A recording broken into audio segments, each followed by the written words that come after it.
E aí galera, tamo aí pra mais um vídeo, review do capítulo 944 de One Piece. Não tivemos velório. Não tivemos velório. O desgraçado ali, ó, se safou, cara. Nenhuma dicasinha, cara.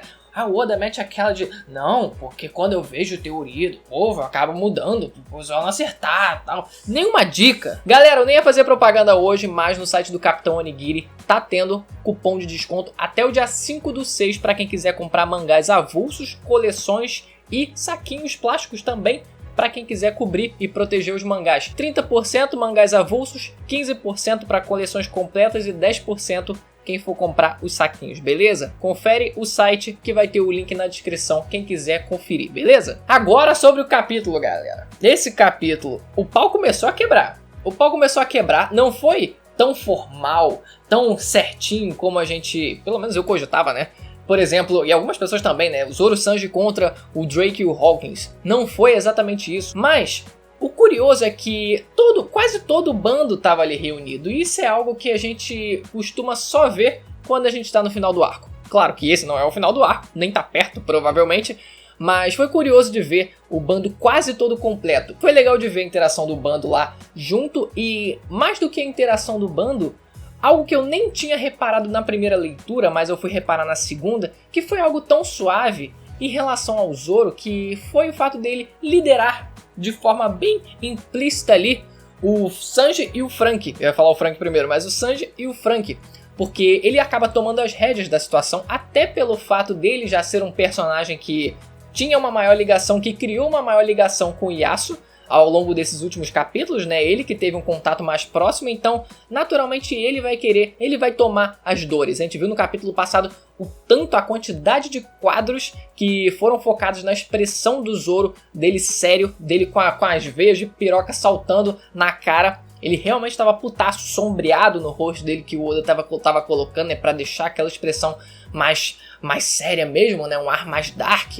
E nesse capítulo ele foi o cara que tomou a frente. A gente viu isso quando ele pede pro Franky cobrir ele, né, tipo, me cobre pra eu ir atrás do Orochi, cuida aí dos randoms, que eu vou pro principal. E ele falando também pro Sanji, cuida da Otoko aí, tipo, segura essa garota aí pra eu ir lá enfrentar o Orochi. Então, claro, não é exatamente uma ordem, ele não estava ali ordenando com aquele ar de autoridade, tipo, me obedeça. Mas é algo, como eu falei, é algo muito sutil, é algo muito implícito ali, bem suave mesmo. Com ele, na verdade, tomando as rédeas da situação e, de certa forma, também liderando a situação, tomando a frente da situação. E isso é algo que muitas vezes outros personagens também fazem e que também, por ser algo muito implícito ali, não ficar tão na cara, pelos personagens também não fazerem isso, né, na maioria das vezes, de usar o ar de autoridade, tipo, me obedeça.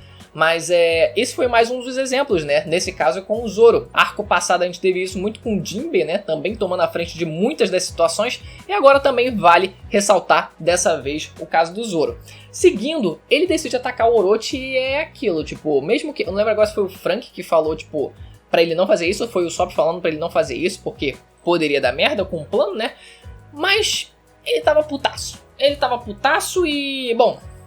Acontece, ele também já tinha meio que sido desmascarado, né? Então não tinha muito porque ele em específico se proteger, se esconder. Até pelo começo do arco também, com ele pedindo desculpas ao Kinemon. Então naquele momento ele também já tinha meio que jogado um pouco a merda no ventilador, porque chegou num ponto em que ele não tinha muito o que fazer. Mas o Kyoshiro, ele salva o Orochi e ele fala que ele é o cachorrinho do Orochi.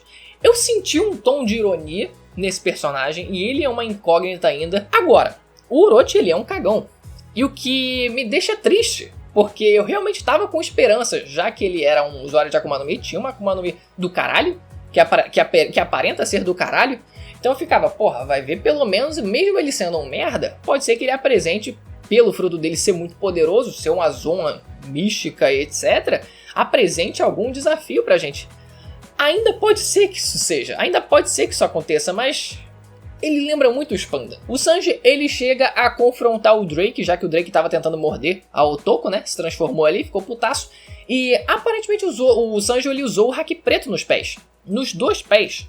É meio que da mesma forma como foi representado visualmente o Jinbe usando o haki preto pela primeira vez.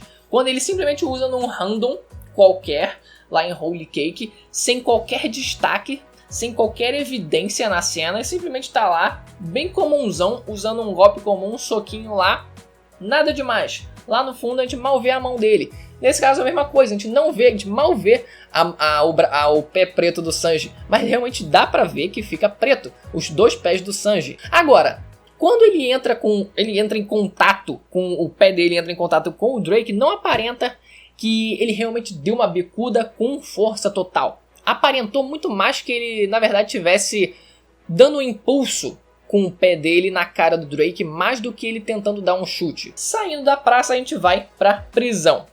A prisão, cara, é engraçado porque perguntam pro Luffy, tipo, Chapéu de Palha, esse aí é o seu bando? Aí ele fala, não, que isso, meu bando? Aí vai Zoro, mata ele! Então foi engraçado, porque é a inocência do Luffy, realmente, a sinceridade do Luffy transparece em todos os momentos, ele não esconde isso. E aí, a gente parte pra todo o drama e o grande plot twist desse capítulo, o Kamazô, o cara que o Zoro enfrentou, ser na verdade o Killer. Chega o Kid e o Kamazô presos. Na verdade, o Kid ele ter se soltado e logo depois ele ter sido preso, já que não aconteceu nada depois dele ter fugido, eu suponho que foi realmente só algo pra dar nessa cena que a gente teve nesse capítulo. Só para os dois eles serem presos novamente, os dois juntinhos lá, olha só. Capturamos os dois e entram os dois juntinhos, né? Os dois parceiros do mesmo bando entram juntinhos de volta na prisão. E esse plot twist é algo que, pelo menos eu não vi ninguém cogitar. Eu não vi ninguém, uma alma viva cogitar. Primeiro pelo fato do Kamazô ele ser colocado o título dele, né, a alcunha dele como o assassino. E o próprio Killer, traduzindo, se chama assassino. Ninguém pensou isso. Eu nunca ia imaginar na minha vida que isso pudesse acontecer. Nessa possibilidade. Assim, se alguém tivesse comentado alguma coisa, talvez eu cogitasse, pode ser, mas eu não ia levar muita fé não. Mas eu nem sequer cheguei a fazer associação entre esses dois personagens.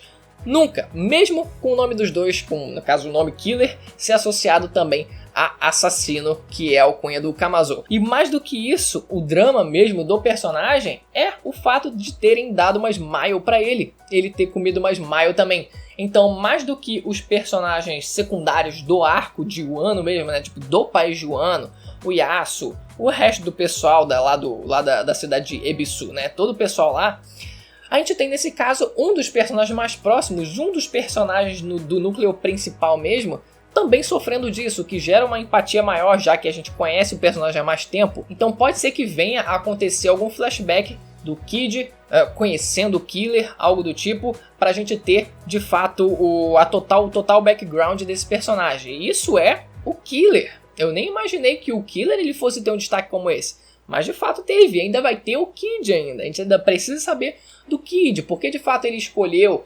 direcionar o ataque dele ao Shanks, por exemplo. Mas o que o pessoal realmente ficou discutindo muito é relacionado ao fato dele ter lutado com o Zoro já. E o Zoro ter conseguido derrotar ele, obviamente, né? Cara, ele não era um random. É isso que o pessoal focou o argumento. Ele não era um random. Só que o problema do Kamazô, antes da gente descobrir que ele era o Killer, o problema era que a gente não tinha visto praticamente nada do personagem, né? Então, acaba que pela falta de feitos até aquele momento da luta dele com o Zoro, pelo fato também da gente não conhecer, não saber, de novo, que era o Killer, ele simplesmente chegar e dar uma empalada no Zoro é meio que algo que, assim, como assim, cara? Como assim chega um cara qualquer que a gente não sabe quem é, só é chamado de assassino, um cara aleatório e mete uma facada, uma foice no peito do Zoro assim?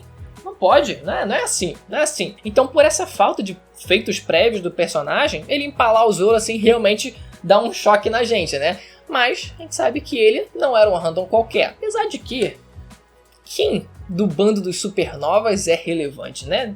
No máximo o Killer e o Beppo. Fora isso, não tem muito mais outros personagens que dá pra considerar algum nível de força decente. E na última página, antes da Big Mom finalmente, aparentemente, chegar na prisão... Ah, meu Deus do céu, Big Mom no capítulo que vem... Não tem pra onde fugir. Capítulo que vem, ela tem que aparecer, tem que começar a tocar o terror. Agora é sem volta, meu amigo. Se ela apareceu no final desse capítulo que vem, ela tem que estar presente. Mas antes do último quadro que ela aparece, né, ainda nessa última página, o Luffy ele fala, né, eu decidirei quando e onde eu vou morrer. Isso me pareceu, eu não sei se foi algo colocado só pra frase de efeito naquele momento, ou se tem algum propósito maior.